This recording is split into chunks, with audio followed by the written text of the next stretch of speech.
Chicken factory farms are notoriously inaccessible to anyone outside of the industry, despite chicken being America's most popular meat. So this is the first time that I have been invited by a contract farmer that is working for one of the biggest integrators in the country. I'm Craig Watts. I'm a contract poultry producer with Purdue Farms. Why were you open to letting me visit? I'm open to anything because this stuff is not as advertised.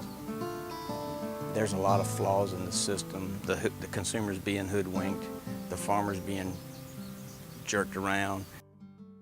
Chicken from this Purdue farm is USDA process verified.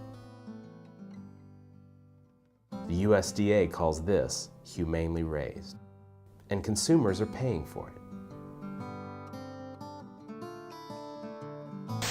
Today, the consumer is much more interested in knowing how the chickens were raised, what they've been eating, before it gets to their table. And it's about trust and trusting the company. Doing the right thing is things like treating your chickens humanely. First 3 or 4 days, you're going to have some inflated mortality. It's just how bad is it going to get? That's the $64,000 question. How bad is it going to get? For each new flock, death is highest in the first and last week of the bird's life. I can't speak for a chicken. All I can say is what I observe, and no, they're not happy. And they're definitely not healthy. When you get to that point right there, yeah, you're suffering. And it's just the acceptable losses. If they're not, kind of up and down and drinking and eating, they're not loving life, that's for sure.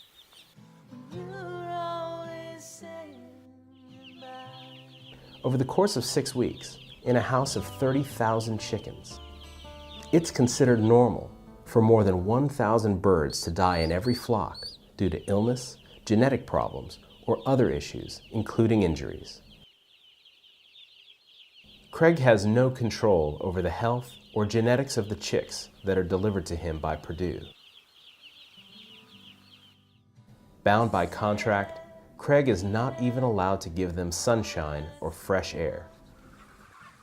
Just 37 days later, they are a sea of panting birds. Panting indicates birds are overheated. These birds find it too painful to bear the weight of their unnaturally large breasts on their legs and spend the majority of their time squatting. Their heart and lungs are also physiologically taxed, overburdened by servicing their disproportionately large chests. There is nothing natural or humane about this scene.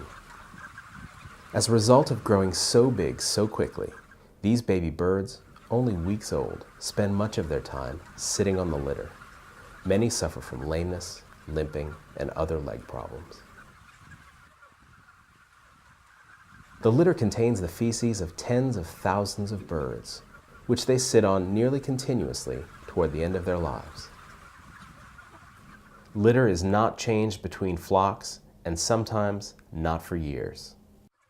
Constant contact to the litter makes the underneath of the birds raw with little to no feathers. If you get that natural sunlight, the bird's more active. They don't want that. They want him sitting down, getting up, taking a drink, a bite to eat, and sitting back down. He gets fat then. They do not allow you to have this open anymore. No. That's in your contract. You have to keep them enclosed. Craig and I realized we want the same thing. We want to reform the industry, and we're going to have to stand shoulder to shoulder to do that. Well, I absolutely would do away with solid walls. I would give them back sunlight. Letting sunshine and fresh air in is, number one, the birds love it, and number two, it's better for me. I think it's almost going to have to be a start over. I think we're past the rewind button here. All right, but this is going too far. This is the moment.